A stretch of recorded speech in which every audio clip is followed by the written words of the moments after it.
से नमस्ते।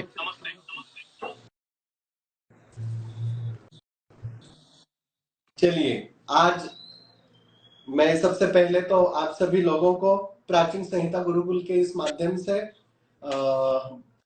सुस्वागतम करता हूं, और साथ ही जो आज के हमारे प्रिय आचार्य हैं, हमारे गुरु बंधु हैं, हमारे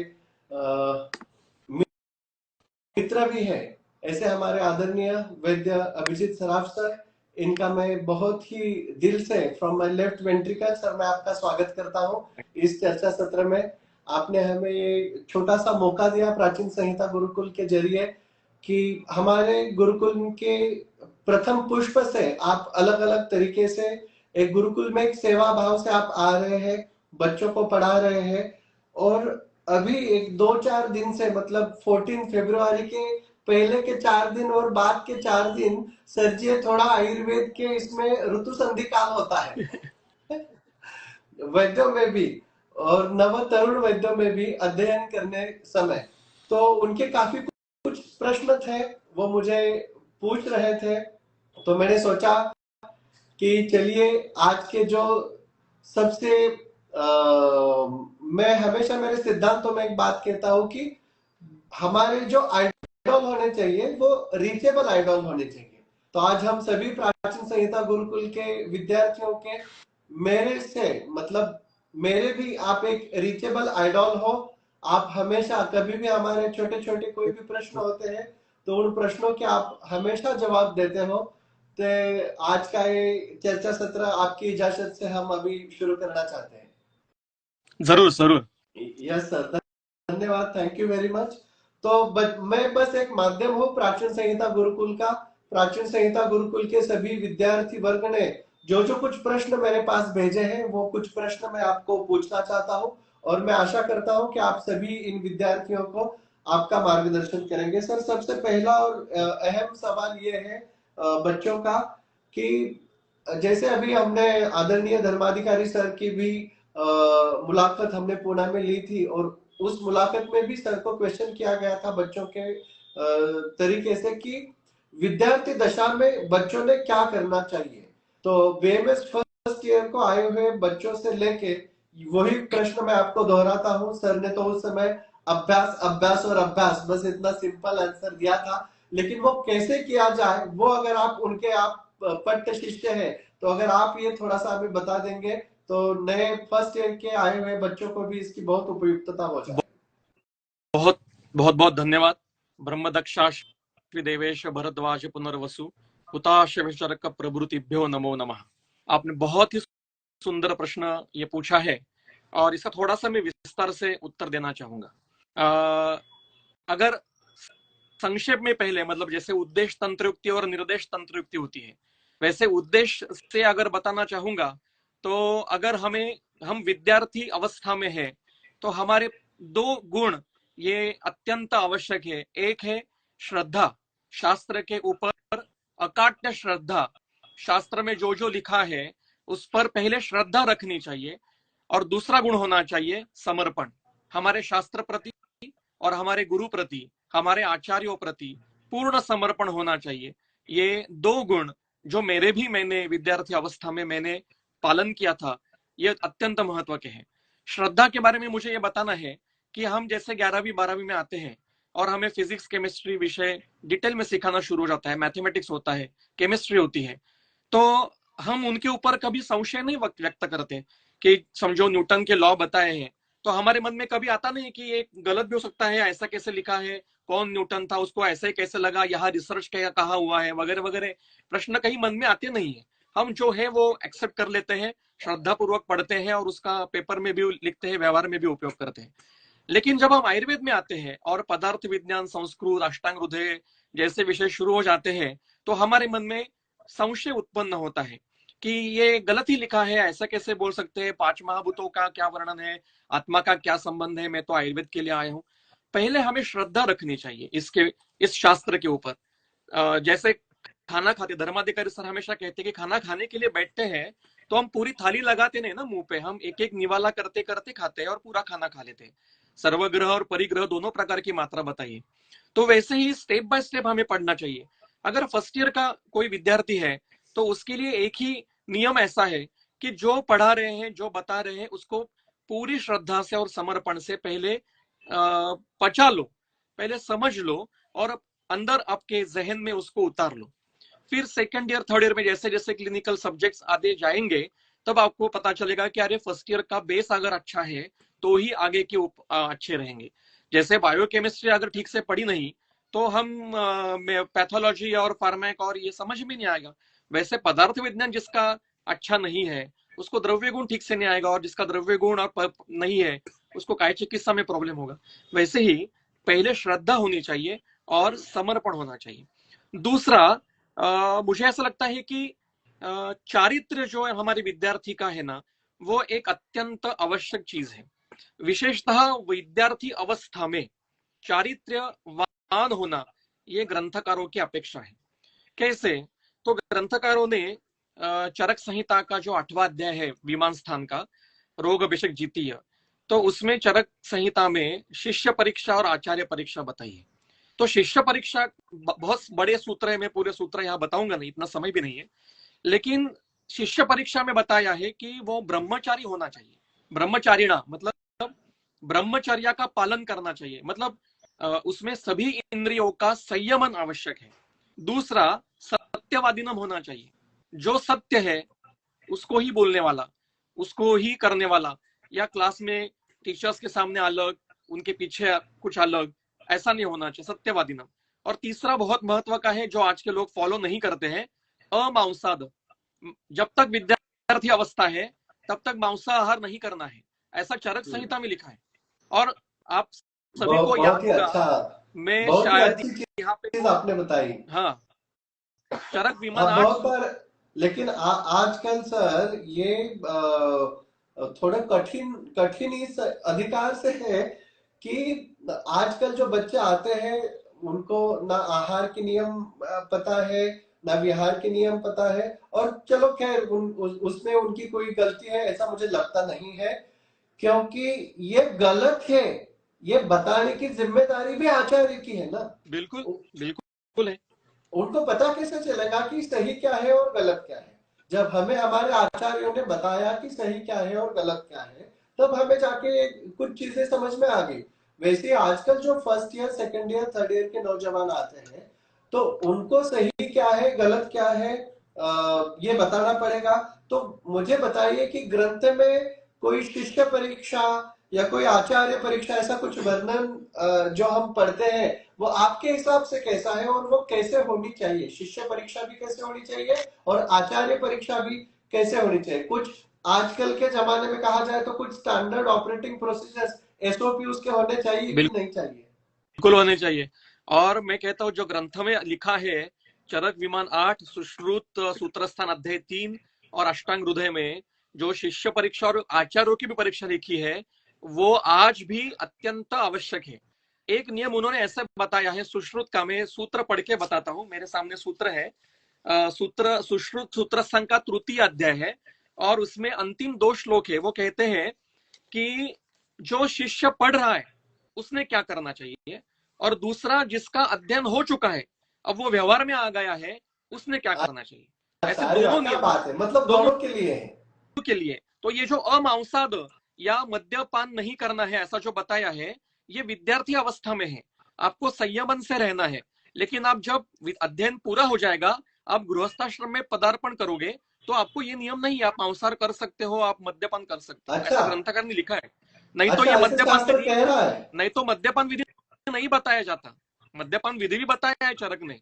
तो अच्छा, इसलिए मैं नहीं, थोड़ा सा इसको ये बहुत संभ्रम अवस्था आजकल होती है, ना कि केवल आयुर्वेद के बारे में, लेकिन पूरे लोगों को भी एक ऐसा लगता है कि आयुर्वेद में है, इसका मतलब पेशेंट को भी लगता है कि मांसाहार करना ही नहीं है, मद्यपान नहीं नहीं, नहीं नहीं है।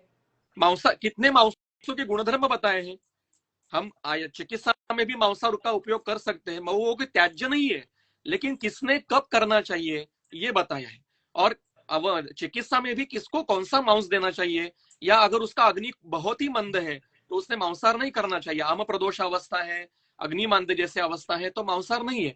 लेकिन आप स्वस्थ है, अग्नि अच्छा है, बलदायी है, व्यायाम कर रहे हो तो कर सकते हो। ये आपके ऊपर डिपेंड है। जो देखिए, जो चरक यहाँ मतलब कुत्ते का मांस, वराह का मांस, गो मांस के भी गुणधर्म बताए हैं, मैथुन विधि बताया है, मद्यपान विधि बताया है। चरक ऐसा कहते हैं कि अगर आप आपके मित्रों के साथ मद्यपान करने के लिए बैठे हैं तो थोड़ा सा मद्य शुरुआत में जमीन पर गिराना चाहिए। इतना इतना सूक्ष्म वर्णन किया है। वही चरक शारीर स्थान के 5वें अध्याय में मोक्ष का वर्णन करता है। सूत्र संघ 11वें अध्याय में पुनर्जन्म का वर्णन करता है, काल अकाल मृत्यु का भी वर्णन कर। इसलिए ये संहिताकार जो थे, ये कोई विरक्त नहीं थे, ये हमारे जैसे ही लोग थे, लेकिन उन्होंने हमारे मानवीय जीवन के जितने सारे पहलू है उस सब का विचार किया है। मैं वो दो बहुत ही श्लोक बढ़िया, जो बोल बहुत ही रहा हूँ, बढ़िया। मतलब जो इन दो शॉर्ट श्लोक, योजिका तत्र बस दुर्लभ, ये आपने काफी अच्छी तरीके से यहाँ पे वो बताया। दो श्लोक जो है हरीश जी, हाँ दो श्लोक मैं आपको बताना चाहूंगा। मैंने केवल संदर्भ बताया, मैं पढ़ के बताता हूँ हाँ हाँ। कि शुचि, शुचि मतलब शौच पालन, शारीर और मानस दोनों। गुरु पर मतलब जो गुरु बता रहे हैं उनके अनुसार समर्पण से काम करने वाला। दक्ष, तंद्रा निद्रा विवर्जिता, पठेन एतेन विधिना शिष्या शास्त्रांतम आपन्यात। शास्त्र के अंत तक आपको ये नियम फॉलो करने हैं, और जब शास्त्र के अंत तक जाओगे, आप व्यवहार में आओगे, तो वाक सौष्ठवे, अर्थ विज्ञाने, प्रागल्भे, कर्म नैपुण्ये, तदभ्यासे च सिद्धौ च यतेत अध्ययन अंतगाह। मतलब अध्ययन होने के बाद में आपको ये फॉलो करना है। बढ़िया अब बढ़िया। रही बात, मैं यहाँ पे एक थोड़ा सा आपको एक अभी का उदाहरण बताता हूँ। सभी ने मोहब्बतें नाम की फिल्म देखी होगी, हाँ अमिताभ बच्चन और शाहरुख खान की। मुझे पर्सनली वो फिल्म बिल्कुल पसंद नहीं आई। क्यों बताता हूँ? क्योंकि अमिताभ बच्चन की 3 नियम थे जब तक आप कॉलेज में महाविद्यालय में हो: परंपरा, प्रतिष्ठा और अनुशासन। आप अनुशासन। जब तक अध्ययन कर रहे हो तब तक आपको परंपरा का पालन करना है, अप्तोपदेश का पालन करना है, प्रतिष्ठा का मतलब हमारी और गुरु की प्रतिष्ठा का पालन करना है। हम जो भी बोलेंगे ये हमारी प्रतिष्ठा के मतलब उसका द्योतक होगा। और आप, मैं जो जो बोल रहा हूं उसके ऊपर से आप मुझे तो जज करोगे, लेकिन मेरे गुरु को भी जज करोगे कि देखो धर्माधिकारी सर ने इसको क्या पढ़ाया। बराबर सही है? है। तो प्रतिष्ठा, और दूसरा अनुशासन, मतलब आपको कुछ नियमों का फॉलो ये विद्यार्थी अवस्था में करना ही है। लेकिन हमारा शाहरुख खान क्या करता है, आता है और मैं मोहब्बत भर दूंगा पूरे महाविद्यालय में, और सबको बिगाड़ देता है। जाओ आप नियम तोड़ो और मोहब्बत करो। क्या फालतू चीज है ये, क्या फालतू चीज है। इसलिए अमिताभ बच्चन कोई उल्टा वो सही था, लेकिन बॉलीवुड ने तय करके रखा है कि हमारी पीढ़ी को बर्बाद करना है। अब धीरे धीरे लोगों को समझ में आ रहा है, और हमारे भी कई लोग on the idols stage change होते जाते हैं कुछ भी बोलते रहते आजकल। हैं। जो हाँ, बीच में 2 पिक्चर आ गए उसमें भी वो कुछ आइडल्स जैसे पिक्चर आ जाता है वैसे आइडल चेंज हो जाते हैं। एमबीबीएस के ही कॉलेज लाइफ जैसे कुछ कबीर खान जैसे भी, या कुछ अलग अलग मतलब कबीर सिंह, कभी कोई नाम नाम में क्या है, खैर वो एनिमल स्क्रिप्ट है, इम्पोर्टेंट है, एनिमल है स्क्रिप्ट कबीर सिंह। इम्पोर्टेंट है, ये आइडियोलॉजी चारित्रवान, इम्पोर्टेंट है। ये चारित्रहीन व्यक्ति है सारे। ये चारित्र, ये हमारे आइडल्स कभी नहीं हो सकते, कभी नहीं हो सकते। किसी ने लिखा है स्टूडेंट ऑफ द ईयर। तो इसलिए हमारे जो शिष्य के गुण बताए चरक ने, वहां पे अव्यसनिनम बताया है। चरक बोल रहे हैं कि उसने किसी प्रकार का व्यसन नहीं करना है, वो ब्रह्मचारी होना चाहिए। और आगे 2 नियम है वो बहुत महत्व के हैं। मनसा अपि परस्त्रियो न अभिगमनीय। मन से भी किसी परस्त्री का विचार विद्यार्थी अवस्था में नहीं करना है, और अगर स्त्री है तो पर पुरुष का। और हमारे आजकल बीएमएस में कहते हैं कि जिसकी बीएमएस में एंगेज नहीं होते उनकी शादी ही नहीं होती, ऐसा भी कहते हैं। मैं मतलब ये सारी अभी चीजें यही हैं। सवाल आपसे करना चाह रहा था कि आप तो ऐसा अभी नियम बना रहे हो या आप बता रहे हो, खैर आप जो भी ग्रंथ में है वो आप बहुत सहृदय से बता रहे हैं सर जी। लेकिन एक छोटा सा प्रश्न था कि ये कॉलेज लाइफ में सबसे ज्यादा ये जो मन इनके जुड़ जाते हैं और उसी का परिवर्तन बाद में शादी में हो जाता है, तो इस अवस्था को विद्यार्थी दशा में बच्चों ने किस प्रकार से लेना चाहिए? नहीं, देखो कैसा है, वो जो ये जो उम्र होती है, ये हार्मोन तो सभी उसमें, एड्रेनलिन सिक्रेशन और सारा ये उम्र ही है। वो गलती कहाँ है कि हम पूरा उसको थोड़ा लेट चल रहा है। मतलब ये अध्ययन पहले 8वें साल में, आयु के 8वें साल में पूरा होता था, और वो 12 साल तक, 20 साल तक, 21 साल तक उसका अध्ययन पूरा हो जाता था, और उसके बाद में 25 के उम्र में उसकी शादी होती थी। आज हमारा अध्ययन ही शुरू होता है 17वें साल में बीएमएस का। और पहले का अध्ययन का पूरे आयु में पूरा कोई उपयोग नहीं है। और फिर 4.5 साल वो पढ़ता है, फिर बाद में एमडी करता है, और शादी के वक्त वो 30 साल तक होता है। तो प्यार करना कोई बुरी बात नहीं है, प्यार करो, बिल्कुल करो, लेकिन उसका प्रदर्शन और उसमें से शारीरिक स्तर पर जाना ये बहुत गलत है। ये मेरा ऐसा मेरा मेरा पर्सनल मत है, शायद मैं गलत भी हो सकता हूँ, कि नहीं, आप प्यार करने में अगर आप यहाँ पे जो हमारी आयु की अवस्थाएं हैं और उसके अनुसार जो हो गए हैं, उसके आप उसके जरिए आप ये बता रहे हाँ हैं। हाँ लेकिन आप मुझे ये भी बताइए कि ग्रंथ में जैसे गर्भाशय है वैसे शुक्राशय का भी जिक्र किया है। बिल्कुल है, चरक जी खुद चरक जी खुद शुक्राशय का उल्लेख बिल्कुल करते हैं, है, शुक्राश्मरी का भी वर्णन किया है। तो बिल्कुल है। सच में ऐसा कुछ होता है क्या कि अगर हमें तो स्वामी विवेकानंद जी के यहाँ से बहुत से रेफरेंसेस अलग अलग तरीके से बताए जाते हैं, किसको कौन से व्याधि हुए क्या हुए। अब मैं भी किसी का नाम नहीं लेना चाहता हूँ, लेकिन मेरा भी आपको एक प्रश्न है कि क्या इस प्रकार से कोई शुक्र वेग का विधारण करने से अपान की विकृति होती है, प्राण अवगुंठित होता है, या और कोई आवृत्तवाद सच में किस प्रकार से होता है और कैसे देखना चाहिए इस व्याधि को? मैं समझ रहा हूँ आप क्या पूछ रहे हो। ऐसा कुछ होता नहीं है। ये आवरण का जो मतलब शुक्र वेग अधारणीय है, और इसको आपने अनुलोमन किया नहीं तो प्राण मतलब कुंठित हो जाएगा और फिर आप अध्ययन नहीं कर पाओगे, ऐसे हमारे कई लोग कहते हैं। तो कैसा है कि हमारे इस भारतीय लोकशाही में जिसको जो कहना है उसके लिए अपना मतलब मत व्यक्त करने का पूरा आपको क्या है, स्वतंत्र है। लेकिन कौन सी चीज कहाँ कहनी चाहिए, इसके कुछ नियम होते हैं। आप अगर व्यासपीठ पे हो, उसको हम व्यासपीठ कहते हैं ना, तो हाँ। व्यास जी की मर्यादा में रहना चाहिए। अगर व्यासपीठ से प्रथम वर्ष के विद्यार्थी को अगर ये कहा जा रहा है कि आप शुक्रवेग का अनुलोमन करो, आप गर्लफ्रेंड बनाओ, आप मतलब सेक्स करो, ऐसा डायरेक्टली बोला जा रहा है, तब आपका अध्ययन शुरू हो जाएगा। तो मुझे लगता है मेरा जितना अल्प स्वल्प ज्ञान है, मेरे हिसाब से ये अत्यंत गर्हित, अत्यंत निंदनीय ऐसा वक्तव्य है। किसी भी आचार्य ने ऐसा वक्तव्य नहीं करना चाहिए, किसी भी व्यक्ति ने नहीं करना चाहिए।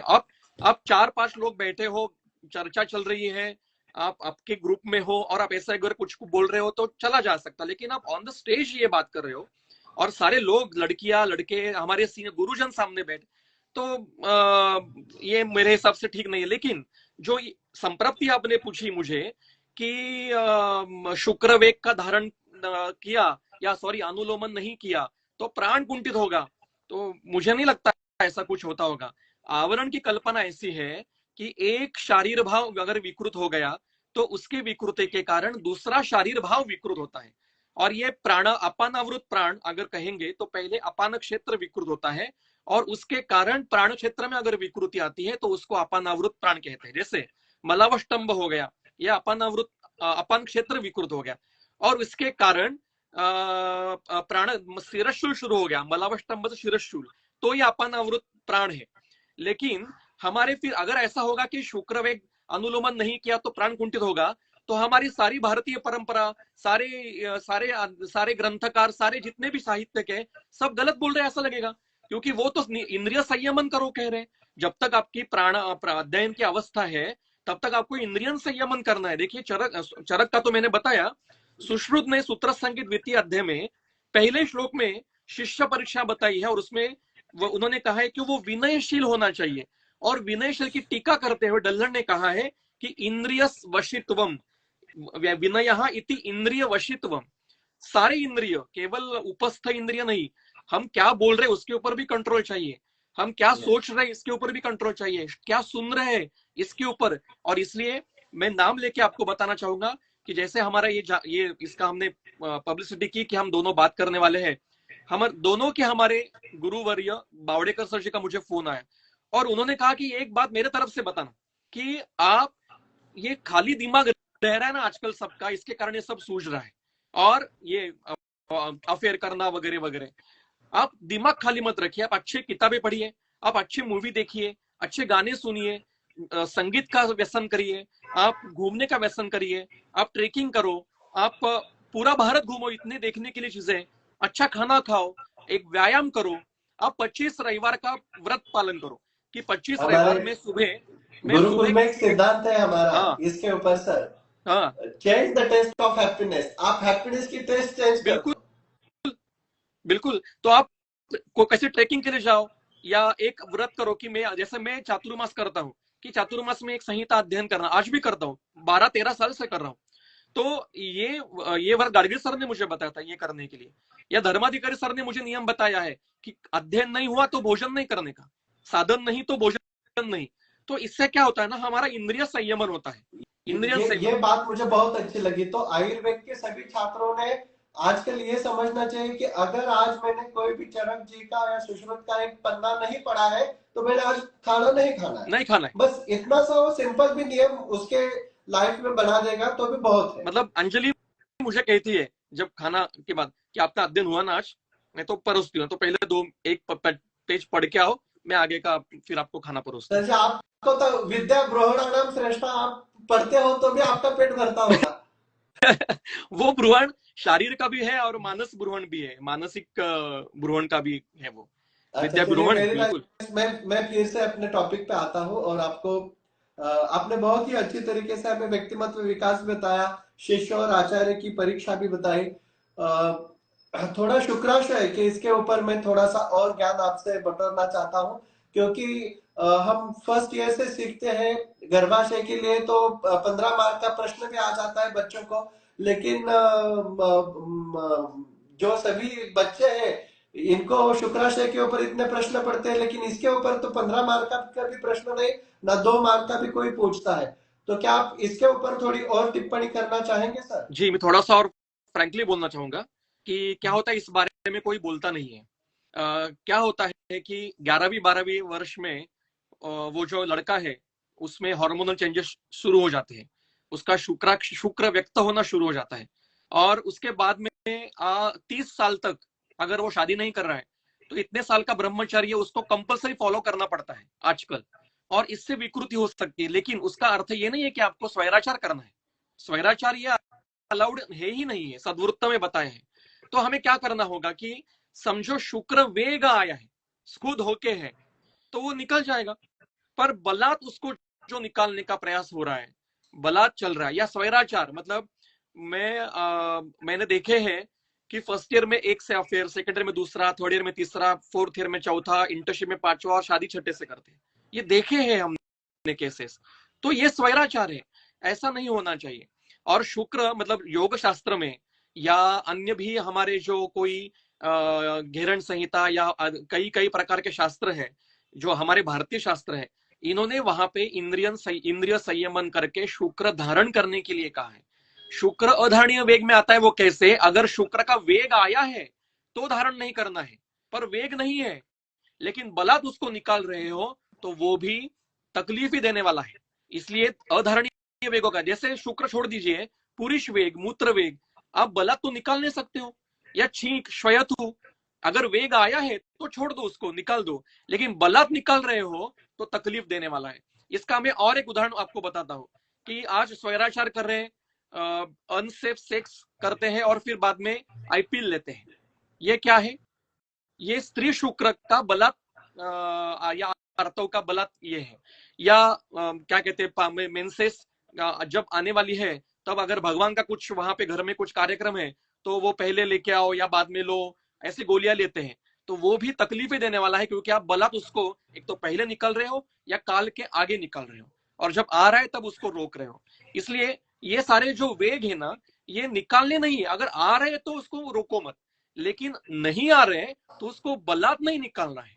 तो ये बात बहुत महत्व की है। और शुक्राशय का बहुत, आशय का अर्थ स्रोतस है, आशय मतलब कोई अवयव नहीं है, तो स्रोत, चरक के अनुसार शुक्र आशय स्रोतस की पर्याय है। तो शुक्र व हाँ। स्रोतस के कार्य बताए हैं उन्होंने, उसकी विकृति भी बताई है। और इस बारे में हमारे विशेषता फर्स्ट ईयर के पहले 2-3 साल के बच्चों को मार्गदर्शन करना यह अत्यंत महत्व का है। और आयुर्वेद व्यासपीठ ने महाराष्ट्र में यह काम शुरू किया था कि लड़कियों के लिए कळी उमलताना और लड़कों के लिए वयामध्ये येताना, ऐसे 2 कार्यक्रम शुरू किए थे, अभी भी कहीं चल रहे हैं। ये अत्यंत महत्व के हैं, क्योंकि ये रील के कारण, पॉर्न के कारण, सीनियर जो बताते हैं या बड़े लोग या घर के जो बताते हैं उनके कारण विकृत समझ में आता है, और उसके कारण एक खुद के प्रति न्यूनगंड या शुक्र वेग का बलात् प्रवर्तन ये शुरू हो जाता है, वो पूरी जीवन का नाश करता है उस लड़के का। इसलिए जब तक अध्ययन है तब तक इंद्रिय संयमन, दमन और एक सश्रद्ध अंतःकरण से, समर्पण भक्ति से, भाव से अध्ययन करना ये अत्यंत महत्व का है। बहुत ही अच्छा बताया सर आपने। बस अब समय की कमतरता होने के कारण मैं कुछ दो सवाल लास्ट आपको पूछना चाहता हूँ। तो ये सब करके अगर श्लोक कंठस्थ करने, सबसे बड़ी मुश्किल तो यहीं पे आ जाती है बच्चों की, कि हम आयुर्वेद कैसे पढ़े, हमें तो संस्कृत आता नहीं है, तो हम श्लोक कैसे कंठस्थ करें। आप जैसे हमारी रुचि नहीं लगती वो, अगर हम ग्रंथ पढ़ना शुरू करें तो ऐसे जो उनके प्रश्न होते हैं उनके लिए आप क्या कहना चाहेंगे? इस प्रश्न में दो भाग है, एक तो संस्कृत प्रति है और दूसरा श्लोक कंठस्थीकरण के प्रति है। जितना मैंने मेरे पिताजी से सीखा था, क्योंकि मेरे 10th तक 15 अध्याय वाग्भट के कंठस्थ थे, तो वो उन्होंने कैसे करवा लिए थे या संस्कृत की जो रुचि लगाई वो कैसे लगाई।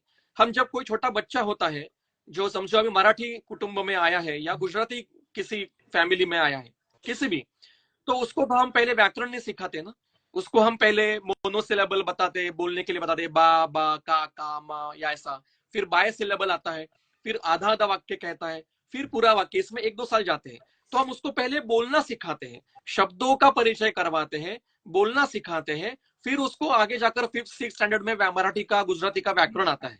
वैसे ही अगर फर्स्ट ईयर में जो बच्चा आया है उसने अगर स्पोकन संस्कृत का एक 15 दिन का संस्कृत भारती का कोर्स किया, भारत में पूरे भारत में संस्कृत भारती का स्पोकन संस्कृत का फ्री कोर्स होता है, फ्री होता है, और उनके वाग्भट के भी कोर्सेस हैं संस्कृत भारती के।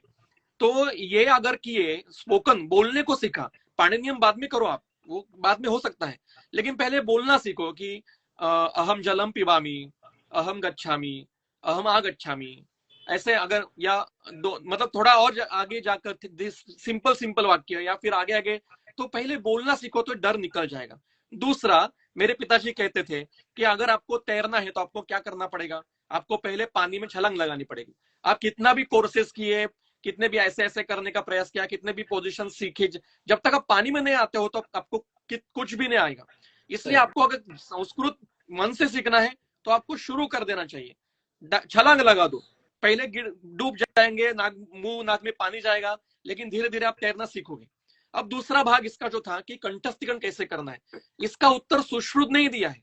मतलब मैं एक बताना भूल गया कि ये जो शुक्र का अनुलोमन का वगैरह बात निकली थी ना, तो मैं सुश्रुत में ढूंढ रहा था कल से कि ऐसा कहीं संदर्भ सुश्रुत में है क्या, पर सुश्रुत ने तो अध्ययन की प्रक्रिया में ऐसा कहीं बताया नहीं कि आप शुक्र का प्रवर्तन करो और आपका प्राण कुंठित है तो वो अनुलोमन हो जाएगा और आपका अध्ययन, ऐसा सुश्रुत ने मतलब मेरे पास सुश्रुत जो है उसमें तो मुझे नहीं मिला है। हाँ, तो सुश्रुत ने क्या बताया है, तो सुश्रुत ने अध्ययन संप्रदानीय नाम का अध्याय है, उसमें उन्होंने बताया है कि आप ये जो हमने लिखा है इतना संस्कृत में, ये आपको कैसे पढ़ना है, तो वो पदम पादम श्लोकम वा, मतलब आयु कामयमानेन धर्मार्थ सुख साधनम आयुर्वेदोपदेशेषु विधेय परमादरः।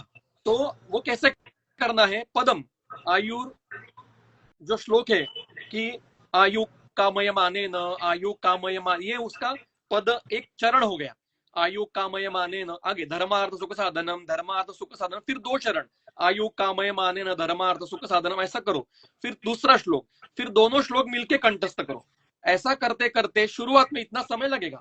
दूसरी चीज जो मैंने की थी कि एक पेज पे, फुलस्केप पेज पे श्लोक लिखकर उसकी चिट्ठी करके जेब में रखने की, और बस में बैठ गए, कहीं पे ट्रैवल कर रहे तो निकालो और पढ़ना शुरू कर दो। तीसरा, अपने ही आवाज में, या अगर रेडीमेड मिल रहा है तो श्लोक रिकॉर्ड करके, या यूट्यूब पे भी मिलते हैं, मेत्रे सर के भी है, कई लोगों के हैं, तो वो लगा दो रात को सोते समय। हमारी ना जो मेमोरी होती है ना, सोने के बाद भी हमारा माइंड जागरूक होता है, तो अगर सोते समय लगा दिया और हम सो भी गए तो हमारे अंदर वो कान के मतलब जाते हैं अंदर और हमें अपने आप आ जाता है। मतलब मेरी बेटी का उदाहरण बताता हूँ मैं, वो छोटी हमने ये थी। तीनों भी किए थे हाँ, हमारे कॉलेज लाइफ में, हमें भी किए। और हमें भी, हमारे कुछ ऐसे फ्रेंड्स थे उन्होंने चौथा एडिशनल भी किया था सर। क्या बात है। उसमें अपने प्रिय व्यक्ति के सुमधुर स्वर में उन्होंने श्लोक रिकॉर्ड करके क्या रखे। बात है। आत्मजा का उदाहरण मैं बताता हूँ। विष्णु सहस्त्रनाम वो छोटी थी एकदम, 4-5 महीने की, तब से हम सोते समय लगा के रखते हैं, तो अभी उसका कंठस्थ हो रहा है अपने आप, बिना किसी प्रयास के। दूसरा, जहां पे भी आप रह रहे हो तो श्लोक लिखकर वॉल पे लगा दो, टॉयलेट के फिर दरवाजा होता है उसके अंदर रख दो। तो टॉयलेट में मोबाइल लेके जाने से बेहतर है वहां बैठने के बाद श्लोक पढ़ते रहो, अंदर लगा के रखे दो। जगह जगह पे जहां पे भी आप जा सकते हो, नोटबुक हाथ में रखो, चिट्ठी रखो।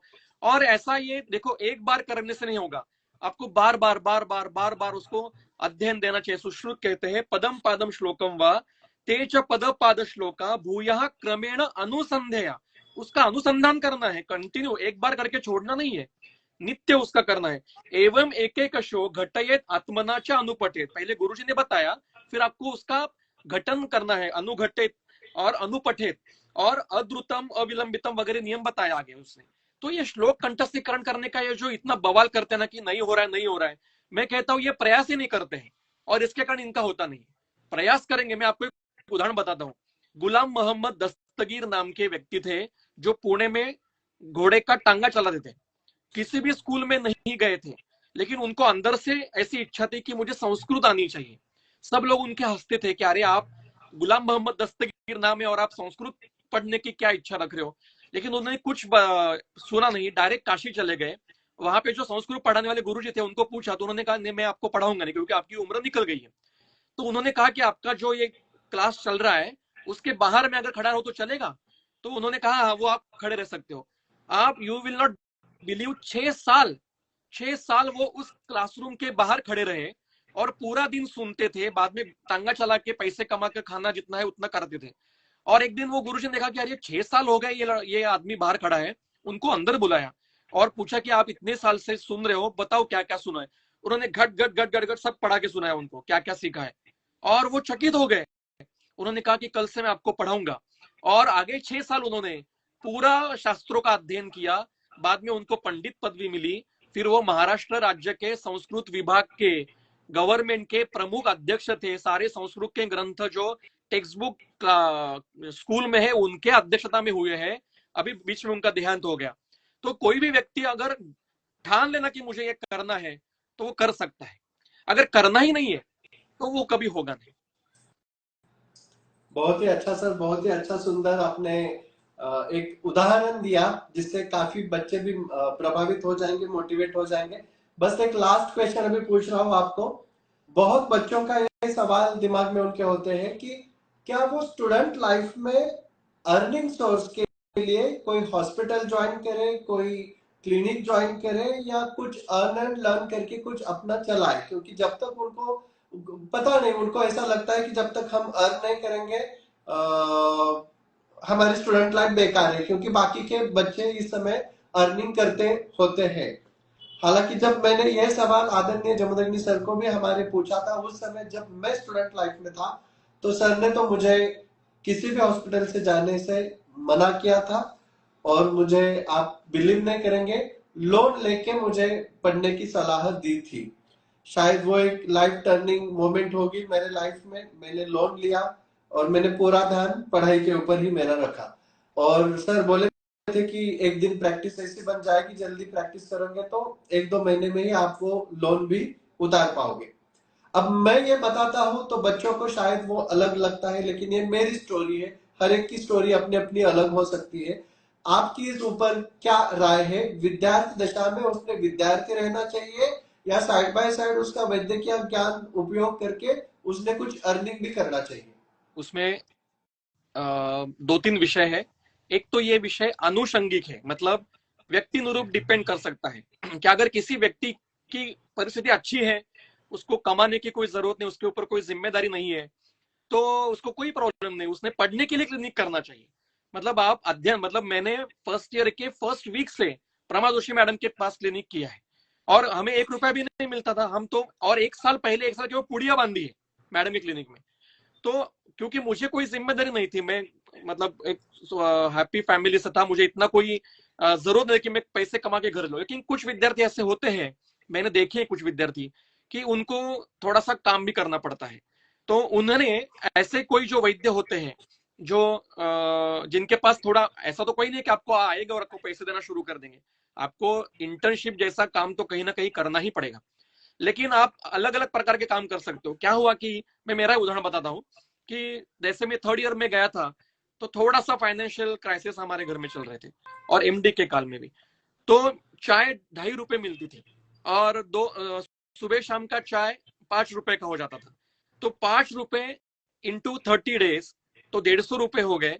तो 150 रुपए भी मेरे लिए उस समय बहुत ज्यादा थे, तो मैंने चाय पूरी स्किप कर दी थी, और वो पैसे मैं ग्रंथ लेने के लिए या अध्ययन करने के लिए जो आवश्यक है उसमें लगाता था। और क्योंकि पिताजी को घर पैसे मांगना ज्यादा ये भी पॉसिबल नहीं था, तो आज मैं चाय बहुत आराम से पीता हूँ, मतलब क्या सभी न पीना म्हणतात तसं, क्योंकि मैंने उस समय छोड़ी थी। तो ये बदलाव हमारी परिस्थिति के अनुसार हमें करने पड़ते हैं कि कैसे करना चाहिए, क्या करना है। तब तब मैं एक मेडिकल स्टोर में काम करता था, उससे मुझे 2 फायदे हुए। मुझे 400 रुपए मिलते थे, उसमें मेरे मेस भी होती थी, और दूसरा मुझे दवाइयों का ज्ञान प्राप्त हुआ था। तो ये डिपेंड है, अगर किसी की परिस्थिति अच्छी है तो उसने करने की कोई जरूरत नहीं, लेकिन आपको अगर थोड़ा सा खुद के लिए भी करना है या घर में भी देना है, तो कहीं ना कहीं दूसरा मतलब आप लेकिन ऐसा नहीं कि आप वही करो और अध्ययन छोड़ दो। विद्यार्थी अवस्था में विद्या प्राप्त करना ये आपका प्रथम उद्देश्य होना चाहिए। जो आपको गुरुदेव ने बताया था बहुत बड़े बहुत है, मैंने भी एजुकेशन लोन लिया था, मेरा भी पूरा पीजी का पढ़ाई एजुकेशन लोन पे हुआ है, और वो करना पड़ता है हमें। और एक वो अवस्था होती है, इसलिए विद्यार्थी दशा कहते हैं मराठी में, वो दशा ही होती है। और जैसे सुबह कहा ना कि आपको आसानी से जो मिल रहा है ना, तो वो आपको ज्यादा देर रुकने वाला नहीं है आपके पास, लेकिन जो आपको तकलीफ दे दे के जो मिलता है ना, वो आपको दीर्घ काल तक आपके पास मिलने रहने वाला है। इसलिए अध्ययन ये करना, ये आपका प्रथम उद्देश्य होना चाहिए। एक इससे जुड़ा हुआ मैं एक बात बताता हूँ। चरक ने एक बात बताई है कि विद्या समाप्तो ब्राह्मम व सत्वम आर्षम अथापि व ध्रुवम अविशति ज्ञान, कि अगर आप जब आपकी विद्या समाप्त होगी तो आप में ब्राह्म सत्व, आर्ष सत्व मतलब ब्रह्मा जी का जो सत्व है ब्रह्मत्व का वो, या आर्ष मतलब ऋषियों का सत्व, सत्व मतलब मानसिक अवस्था, ये आप में अंदर प्रवेश करनी चाहिए। अगर ऐसा अपेक्षित चरक को है, तो विद्यार्थी मतलब विद्या समाप्त है तो पूरा विद्या अध्ययन करते समय हमने नियम से फॉलो रहना ही पड़ेगा। नहीं मैं कुछ भी करूंगा, मांसाहार करूंगा, मैं गर्लफ्रेंड बनाऊंगा, शुक्र का अनुलोमन भी करूंगा, मैं तंबाकू भी खाऊंगा, मद्यपान भी करूंगा, और मुझे ब्राह्म सत्व इंद्र सत्व प्रवेश होना चाहिए, कैसे हो सकता है? आपके अंदर फिर वो तामसिक और राजसिक सत्व ही अंदर आएंगे। और इसलिए आचार रसायन में एक नियम बताया है, वो विद्यार्थी के लिए भी है और वैद्य के लिए भी है। वो कहते हैं सत्यवादिनम अक्रोधम निवृत्तम मध्य मैथुना। ये आप चरक, और आपको चरक देखो, अब चरक ने बताया है आपको इसके ऊपर विश्वास रखना है नहीं रखना है, ये हर एक की बात है। दूसरा सद्वृत्तम में उन्होंने कहा है न अन्य स्त्रियम अभिलषित, ये इतने स्पष्ट बताए हैं। दूसरा उन्माद की चिकित्सा अध्याय में उन्माद नहीं हो किसी को, इसलिए क्या नियम बताया है, निवृत्त आमिष मद्यो हिताशी प्रयतः शुचि निज आगंतु भी उन्मादे सत्वमान न संयुज्यते। अंतिम श्लोक है उन्माद चिकित्सा अध्याय का, कि जो व्यक्ति आमिष और मद्य से मुक्त है, जो हितकर आहार सेवन करता है, जो शौच शारीर आर्थिक मानसिक शौच फॉलो करता है, ऐसे व्यक्ति को कभी उन्माद नहीं हो सकता। और मानस व्याधि में काम शोक भय हर्ष विषाद ईर्षा अभ्यस आदि बताए हैं, उसमें भी काम का अर्थ ये मतलब काम जो जो समय नहीं है काम सेवन करने का, गृहस्थाश्रम में पदार्पण करके ही काम सेवन करना चाहिए, ये जो नियम बताया है, मतलब विधि पूर्वक काम सेवन करना चाहिए। ये बताया, कोई पागल थे क्या हमारे लोग? स्वैराचार करना नहीं बताया है। ये स्वयंवर की जो स्वयंवर ये स्त्रियों का होता था, पुरुषों का नहीं होता था। पति चयन करना ये स्त्री को अधिकार था, पुरुष को अधिकार नहीं था। आपने कभी सुना है स्वयंवर? राम का स्वयंवर हुआ था, कृष्ण का स्वयं नहीं हुआ था। स्वयंवर से उन्होंने चयन किया है मुझे कौन सा पति चाहिए। तो ये आज की स्थिति में भी हमें जब तक विद्यार्थी अवस्था है तो हमें नियम से ही रहना है। विद्यार्थी अवस्था खत्म होने के बाद जब गृहस्थाश्रम में पदार्पण करोगे तो आप फिर भी उसमें भी वैवाहिक ब्रह्मचर्य का नियम है, स्वैराचार तो है ही नहीं। यहाँ पे बस और एक सवाल मैं लेना चाहता हूँ सर, अभी मुझे भी व्हाट्सएप पे आया, बच्चे भी कुछ छोटे छोटे प्रश्न मुझे भी हमारी संभाषा सुनते एक सुनते। एक बताना है कि अध्ययन पद्धति, अध्ययन नहीं हो रहा है तो क्या करना चाहिए, जो हमारा विषय था, ये हम हाँ बाद में अंतिम में लेंगे। हाँ, तो वो बस एक छोटा सा प्रश्न है, उसका आप थोड़ा जल्दी में जवाब देंगे जी तो जी जी एक लास्ट क्वेश्चन हम और ले पाएंगे शार्प। हम और 10 मिनट में चर्चा समाप्त करने जी वाले जी हैं। जी जी हमने 10 मिनट के लिए जुड़ना प्रयास किया था और 1 घंटा जी देखते देखते हो रहा है सर। जी बस एक छोटा सा सवाल है, जैसे अभी आपने उन्माद के बारे में चर्चा की, मैं भी चरक जी उठा के ही बैठा हूँ यहाँ पे, और पढ़ते पढ़ते जैसे उन्माद में आ गया, मुझे देवोन्माद, गुरुओं के कारण होने वाला उन्माद, पितृग्रहोन्मत्त उन्माद, ऐसे छोटे छोटे मिले। और आपको तो पता है कि मेरा थोड़ा सा जो उसके ऊपर का थिंकिंग प्रोसेस है वो थोड़ा अलग चलता है।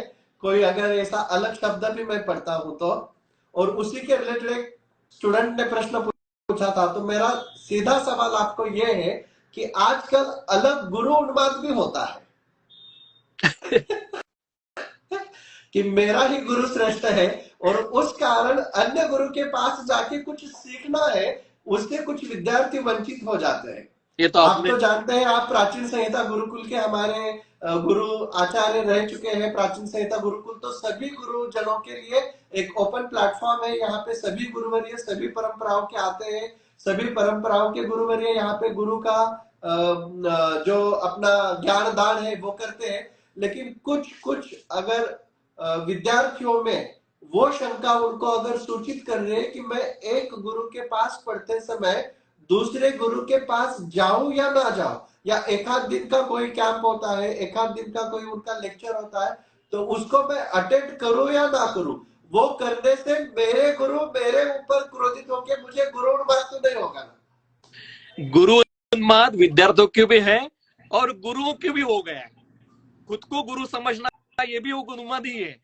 इसलिए आपने कहा कि मैं आपके गुरुकुल में और आचार्य गुरु, तो मैं खुद को कभी गुरु मानता ही नहीं। मैं आचार्य भी के पद, जो आचार्य के गुण बताए उसमें मैं अभी तक नहीं बैठ रहा हूं। मैं तो एक विद्यार्थी हूँ सामान्य।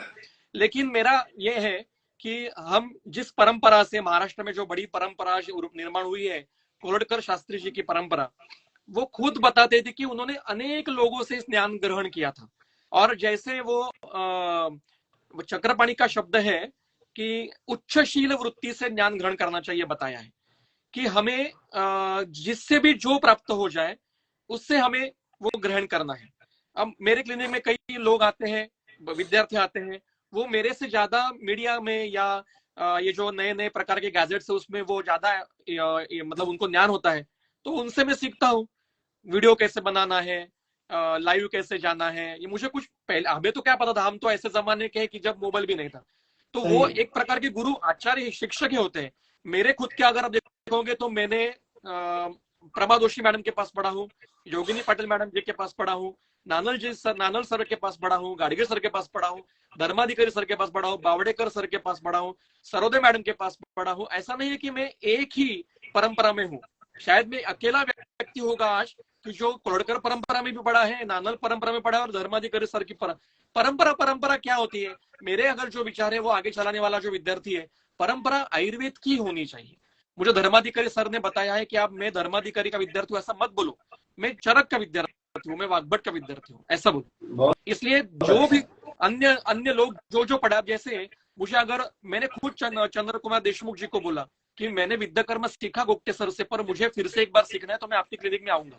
मैं अभी भी विद्यार्थी अवस्था में हूँ। तो सही हमें जिससे भी जो प्राप्त हो जाए, जिससे भी जो मिले, वो हमें वो करना है। करना। आदरणीय तो जमदग्नि सर भी हमेशा कहते थे कि आप हर एक गुरु के पास जाओ, आपके गांव में जो भी है वो बीएमएस है नहीं है तो भी आप उनके पास जाओ, देखो क्या चल रहा है क्या नहीं। वो तो बहुत अलग अलग तरीके के, लेकिन जैसे कहीं पर कामला की औषधि मिलती है, कहीं पर किसी अन्य व्याधि की औषधि मिलती है। तो वो कहते थे कि हमारे अंदर का जो साइंटिस्ट है वो जागरूक रहना चाहिए, और हमने जाके वो देखना चाहिए कि क्या चल रहा है क्या नहीं चल रहा है। आचार्य चरक भी कहते हैं कि जो गांव चराने वाला है, गौ चराने वाला उससे भी, है, हाँ, बिल्कुल उससे भी आप वनस्पतियों का ज्ञान ले सकते हैं। बिल्कुल तो मेरे बिल्कुल। ख्याल से आजकल के सभी स्टूडेंट ने भी ये ध्यान में रखना चाहिए। आप किसी एक गुरु के पास भी चाहे सीखने के लिए हाँ, जाते हो, फिर भी आपने जहां कहीं पर सब भी जगह से, शास्त्र का आपको ज्ञान मिल रहा है, हर जगह पे आपने ये देखो, ये जाके वो इतने बैठे पीछे, ये लोग बैठे हैं तब सारे। तब तक वो योग वाही द्रव्य बनेगा ही नहीं। अगर उसको योग वाही बनना है तो जैसे मधुमक्खी अलग अलग फ्लावर्स में से छोटा छोटा मध निकाल के लाते हैं, उस प्रकार से उसको बनना पड़ेगा। एनीवे, बहुत अच्छा तभी से लगा सर आपके साथ इस चर्चा में जुड़ते सर समय। एक बच्चों ने कुछ अंतिम, ऑनलाइन प्रश्न पूछे थे, उसमें नहीं एक प्रश्न अंतिम, था कि ये संस्कृत के ऑनलाइन कोर्सेस कहाँ पे मिलेंगे। तो सबको मैं बताना चाहूंगा कि प्राचीन संहिता गुरुकुल के मोबाइल ऐप पे, जिसके ऊपर अभी आप देख रहे हैं, इसी में ई गुरुकुल ऐप आप डालेंगे, पीएचडी ई गुरुकुल, तो इस ऐप में पंढरपुर के अपने जो संदीप कुलकर्णी गुरु जी है, जो भगवंत की सेवा में वहां पे विठू मामली की सेवा में जो 10 पुजारी हैं उनमें से एक है, वो प्राचीन संहिता गुरुकुल के सभी विद्यार्थियों के लिए संस्कृत संभाषण वर्ग संस्कृत भारती के जरिए फ्री ऑफ कॉस्ट चलाते हैं। आप उस कोर्स को ज्वाइन कर सकते हैं, जिनको भी आगे संस्कृत सीखने की रुचि है वो कर सकते हैं। सर जी, लास्ट क्वेश्चन जिसके बारे में आप बोलने वाले थे, अध्ययन नहीं होता है क्या करूं, बस 2 मिनट में बताइए जी। और हम रुकते हैं एक फिर। तो अभी का जो प्रश्न था उसमें सुश्रुत का ही एक उत्तर देता हूं मैं, कि सतत अध्ययनम वादः परतंत्रावलोकनम तद्विद्य आचार्य सेवाच बुद्धि मेधा करो गण, कि सतत अध्ययन करना, फिर वाद चर्चा करना एक दूसरे से, छुपाना नहीं किसी से, परतंत्रावलोकन, जो जो मेरे अध्ययन को पोषित करने वाले अन्य शास्त्र है, संगीत शास्त्र, पाक शास्त्र, गायन शास्त्र, नृत्य शास्त्र, जो भी आपको है उसका उतना अध्ययन होना चाहिए जो हमारे शास्त्र के पोषण के लिए। और तद विद्या आचार सेवा, जो ये शास्त्र जानते हैं उनके सहवास में रहना। सेवा का अर्थ पैर दबाना नहीं है, उनके सेवा का अर्थ है उनके सहवास में, उनके साथ रहना। साथ में धर्माधिकारी के साथ रह रहे हैं कि मुझे मेरे पत्थर को ये कलर मिला है, क्या कहते उसको, डोंगराला दगडाला शेंदूर फासतात ना, तसं झालेलं आहे आमचं। आता आपण दगडच होतो, दुसरं काय होतं। वैसे ही सहवास में रहो। तो आपका जो प्रश्न है उसमें सतत अध्ययन है, अध्ययन नहीं होता है, तो मेरा प्रश्न है क्यों नहीं होता है, पहले उसको हेतु ढूंढो, जो आयुर्वेद की पद्धति है। अगर अध्ययन नहीं हो रहा है तो क्यों नहीं हो रहा है? क्या हम ज्यादा रील देख रहे हैं रात को? क्या हम टॉयलेट में भी मोबाइल लेके जा रहे हैं? क्या हम ज्यादा हमारा स्क्रीन टाइम ज्यादा है? आज के हेतु बता रहा हूं। या हम टाइम पास ज्यादा कर रहे हैं, या हम ज्यादा जो कितना समय कहाँ देना है उसका एक नियोजन करना चाहिए। मतलब अध्ययन कितना करना चाहिए, मैं कहता हूँ सुबह 1 घंटा, शाम को 1 घंटा, बस। ऐसा नहीं है कि आप लेके बैठे हो और दिन ब दिन पढ़ते रहे हो, ऐसा कभी नहीं होता। तो आप 1 घंटा और शाम को और सुबह ऐसा खुद के लिए निकालो और अध्ययन करो। अब जो भी अध्ययन, और अध्ययन होता नहीं है इसके पहले हेतु निकालो, क्यों नहीं हो रहा है, फिर उसके ऊपर काम करो। और जैसे बोला कि अगर निर्व्यसनिनम बोला है तो आधे तो हेतु निकल जाएंगे। आपकी संगत अच्छी होनी चाहिए, जिसके साथ आप रह रहे हो वो कैसा है देख लो। अगर आप पेयक्कर के साथ रहोगे तो आपको भी वो गुण लग जाएगा। तो किसके साथ रह रहे हो। सभी विद्यार्थियों को मैं एक बात बताना चाहूंगा, जो मुझे मेरी माँ ने बताया था, कि जब मैं बीएमएस में गया था, उन्होंने कहा कि देखो 4 साढ़े 4 साल तक आपको पढ़ाई करनी है, आपको इसलिए हम पुणे भेज रहे हैं, आपको मौज मजा, घूमना फिरना, पार्टीज के लिए भेजा नहीं है वहां पे। तो आप वो करो, और 4 साल आप कष्ट करके, आप प्रयास करके आप अध्ययन करो, फिर जिंदगी भर आपको उसका उपभोग लेना है। अगर आप 4.5 साल तक उपभोग करोगे तो सारी उम्र भर आपको कष्ट करना पड़ेगा। ये सबकी सभी के लिए बता रहा हूं कि आपको चूज करना है क्या करना है। अध्ययन चलते समय कष्ट करना है या उपभोग करना है, और उसके ऊपर आपकी पूरी जिंदगी डिपेंड है। ये आपके फिक्स डिपॉजिट है सारी जीवन के। दूसरा, थोड़ा सा व्यायाम करोगे ना सुबह उठ के, तो या लघु आहार लोगे तो एक शरीर में गुरुत्व नहीं बढ़ेगा, शरीर में आम निर्माण नहीं होगा। और इसलिए ये दोनों नियम, व्यायाम, हल्का एक थोड़ा सा व्यायाम और लघु आहार और निर्व्यसन, ये अगर करोगे तो बिल्कुल अध्ययन में रुचि होगी। दूसरा, दिमाग कभी खाली नहीं रखने का, कभी नहीं, कुछ ना कुछ चलता रहना चाहिए, पद्धति अलग अलग होनी चाहिए, चर्चा करो। अच्छी, हम पिक्चर भी देखते थे ना, तो पिक्चर में आयुर्वेद देखते थे हर जगह। मतलब मुझे बावड़ेकर सर ने कहा था जाओ ये देख के आओ, पाकीज़ा देख कर आओ। मैं पाकीज़ा देख कर आया, और देखने के बाद मुझे बोले मीना कुमारी का सारत्व बताओ मुझे, आपने क्या उसमें उनका 3 घंटे मीना कुमारी का देखा आपने, सार परीक्षण बताओ उनका। तो इस प्रकार से भी अध्ययन कर सकते हैं। ऐसा हमें बस किताब लेके बैठे बुक वर्म मत बनो। मतलब मेरे पास 18-17 हजार बुक्स है, 8 ज्यादा ही है, बुक वर्म नहीं होना है, उसमें से मुझे क्या है, मुझे उपयोग का क्या है, और सतत अध्ययन होना चाहिए। ऐसा नहीं है कि आज पढ़ा और छोड़ दिया, कंटिन्यू उसको संथा देनी है, कंटिन्यू करना है निरंतर। और ऐसा नहीं है कि आप अध्ययन कर रहे हो तो बाकी की चीजें नहीं करनी, नहीं, ट्रेकिंग करो, घूमो, अच्छे दोस्तों के साथ जाओ, समय बिताओ, खाना खाओ, अच्छा अच्छे गाने सुनो, अच्छे मूवीज देखो। और देखो, जो जिस उम्र में करना है वो तो करना ही है, लेकिन उसके भी एक नियम होते हैं, वो नियम फॉलो करने पड़ते हैं, ऐसा मुझे लगता है। और बहुत दूसरा अच्छा सर जी। दूसरा एक दूसरा अच्छा, थोड़ा सा एक मिनट लेता हूँ। अध्ययन कैसे करना है, संहिता का विशेषता 1 मिनट में खत्म करता हूँ, कि क्योंकि मुझे भी ओपीडी में जाना है। पहले पूरा अध्ययन, जैसे हम कोई नॉवेल पढ़ते हैं ना, वैसे पूरी संहिता पढ़ लो, जितना आपको पोर्शन में है या जितना पढ़ना है पूरा पढ़ लो। और एक बार पूरा अर्थ सूत्र स्थान के पहले अध्याय से लेकर सिद्धि स्थान के 12वें अध्याय तक एक रीडिंग दे दो, फिर आपको इतना पता चलेगा कि कहाँ क्या लिखा है। फिर बार बार उसको पढ़ो, फिर एक विषय लेकर उसके सारे संदर्भ ढूंढो। जैसे प्रमेय, तो प्रमेय कहाँ कहाँ कहाँ कहाँ है सूत्र, फिर सुश्रुत में कहाँ है, फिर वाग्भट में कहाँ है, काश्यप में कहाँ है, और फिर टीकाओं के पास जाओ। टीका आपको मार्गदर्शक है संहिता में जाने के लिए, वो लैब है, तो उसके डरो मत, संस्कृत का डर मन से निकाल दो, और एक नियम से रहो, एक व्रत से रहो। गृहस्थ आश्रम में जाने के बाद आपको सब कुछ करना है, उसमें आपको तो कोई नियम, आपको विधिवत आपको गृहस्थ आश्रम में जाना है, तब आप जो आपको मन में आए वो करना ही है। लेकिन जब तक अध्ययन चल रहा है उसको नियम से आपको रहना ही होगा, नहीं तो फिर सारा पढ़ लिया, मतलब पूरा रामायण सुन लिया और पता नहीं कि राम की सीता कौन थी। सही है, नहीं बहुत अच्छा sir. So the take home message for all my dear students from Prachin Samhita Gurukul, ये आज सर जी ने यही दिया है कि take up one idea, make that idea your life, think of it, dream of it, live on that idea. जैसे स्वामी विवेकानंद जी कहते हैं, let the muscles, brain, nerves, each and every part of your body be fulfill of that idea, then see you will do a marvellous work.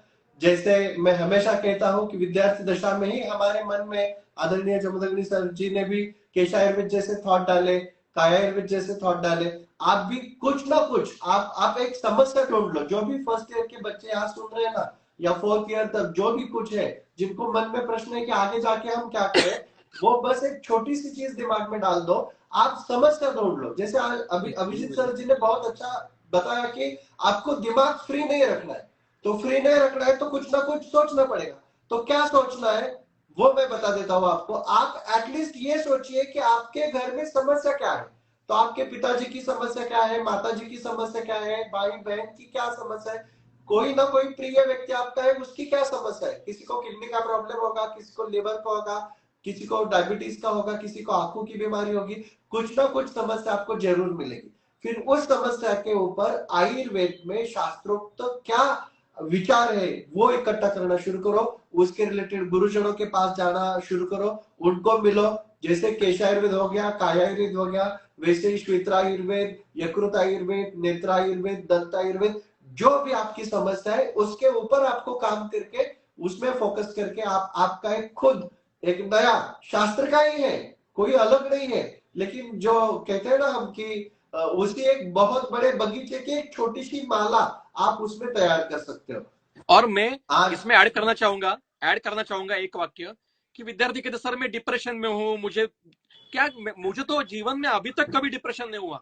मेरे कारण depression में शायद लोग गए होंगे, लेकिन मैं कभी डिप्रेशन में गया। डिप्रेशन क्यों होता है? अरे आप दिमाग खाली मत रखो ना, आप पढ़ते रहो।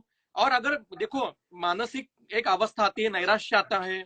कभी कभी मुझे एमडी में एडमिशन नहीं मिल रही थी पूरा अध्ययन होकर भी, तो नैराश्य था, लेकिन वो झटक दो, बुरे विचार मन में आते हैं, किसी के बारे में बुरे विचार भी आ सकते हैं, वो झटकना चाहिए और डिप्रेशन निकाल कर पॉजिटिविटी से आगे चलना चाहिए। कभी यस, ये क्या डिप्रेशन वगैरह, ये युवा एज में मुझे तो अभी भी लगता नहीं है कि मैं अभी तक क्या, मैं अभी भी फर्स्ट ईयर का फील करता हूँ, फर्स्ट ईयर का बीएमएस हूँ, मैं अभी भी वही फील करता हूँ कि मैं फर्स्ट ईयर बीएमएस में हूँ, अभी कुछ समझा ही नहीं है।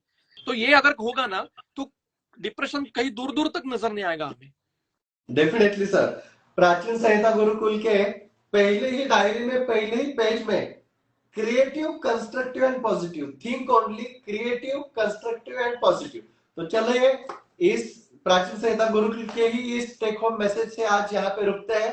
जो भी बच्चे हैं, अध्ययन नहीं होता है तो बस इतना विचार करिए, क्रिएटिव, कंस्ट्रक्टिव एंड पॉजिटिव। आप इतना ही सोचेंगे तो भी आपकी रुचि बढ़ जाएगी, मन में जो द्विधा अवस्था आ गई है वो निकल जाएगी। 12th फेल में जैसे एक डायलॉग है कि मुझे कोई श्रद्धा मिल जाए तो मैं दुनिया उलट पुलट कर दूंगा। ओके, पिक्चर देखते समय ऐसे डायलॉग अच्छे लगते हैं, और बहुत बार आपको आपके अध्ययन विधि से वो निवृत्त भी कर सकते हैं। हमेशा याद में रखना है हर एक चीज का, जैसा अभिजीत सर ने बताया कि अपना अपना एक समय होता है, समय निकल गया है इसलिए आपके मन में ज्यादा शंकाएं हैं। फिर भी जितना आपके हाथ में बचा हुआ है, जिसमें आप विद्यार्थी दशा में है, उसको आप विद्यार्थी बन के रहो। सर हमेशा कहते थे विद्यार्थी है तो विद्यार्थी बनो, वैद्य बनेंगे तब वैद्य की करो। बिल्कुल। धन्यवाद, बहुत बहुत अच्छा लगा आप सभी विद्यार्थियों का। और सबसे ज्यादा आभार मैं मेरे प्रिय मित्र, मेरे गुरुवर्य, मेरे हमेशा बंधु समान, और हमेशा हम में भी कोई भी जब मैं व्यतीत होता हूँ तो मैं उनको फोन करता हूँ, वो व्यतीत होते हैं तो वो मुझे फोन करते हैं। इतना जो हमारा अच्छा रिलेशन है भक्ता कल्याण मित्राणी, तो ऐसे हमारे कल्याण मित्र गुरुवर्य अभिजीत सराफ सर को मैं सादर पूर्वक प्राचीन संहिता गुरुकुल से फिर से एक बार धन्यवाद देता हूँ, और आज की चर्चा यही समाप्त करता हूँ।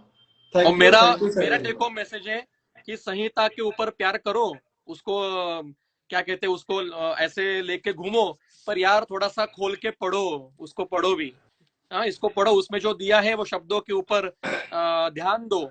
भक्ति बहुत आवश्यक है, भक्ति करना ही चाहिए, पर भक्ति के साथ भक्ति का रूपांतरण कर्म में भी होना चाहिए। ये मेरे गुरुजी ने मुझे बताया है। बढ़िया। तो बहुत बहुत धन्यवाद मुझे यहाँ बुलाया। फिर से एक बार सभी आचार्यों को वंदन करते हैं। ब्रह्म दक्षाश्वी देवेश भरद्वाज पुनर्वसु हुताश विशारक प्रभृतिभ्यो नमो नमः। धन्यवाद सर, धन्यवाद। प्राचीन संहिता गुरुकुल की ओर से मैं वैद्य हरीश पाटनकर सर जी और हमारे यहाँ मौजूद वैद्य अभिजीत सराफ सर जी, इन दोनों गुरुवर्य ने हमें बहुत अच्छा इस विषय पर प्रस्तुत नॉलेज, प्रस्तुत जो कुछ विषय रखे उन दोनों ने, कि बहुत हमें मार्गदर्शक रहेंगे। और इसके बाद में अगर कुछ हमें द्विधा मनस्थिति भी होंगी इस विद्यार्थियों को, किस वैद्य को भी, तो ये लाइव उन्होंने जन्म भर इसके आगे भी वो मार्गदर्शन के तौर पर यहाँ पर रहेगा। तो मैं प्राचीन संहिता गुरुकुल की ओर से इन दोनों गुरुवरों का बहुत दिल से आभार व्यक्त करता हूँ। और ये चर्चा, ये इंटरव्यू चर्चा, ये लाइव सेशन यहाँ पर खत्म हो रहा है, और इसके बाद हम इसी अनेक विषयों पर यहाँ पर मिलेंगे, ऐसा मैं दोनों वैद्यों को भी आह्वान करता हूँ। और सभी से मैं अनुरोध करता हूँ कि प्राचीन संहिता गुरुकुल से जुड़े और अब इसी अलग अलग विषयों का आनंद ले और शास्त्र अध्ययन में जुट जाए। धन्यवाद, धन्यवाद। धन्यवाद धन्यवाद हरीश जी।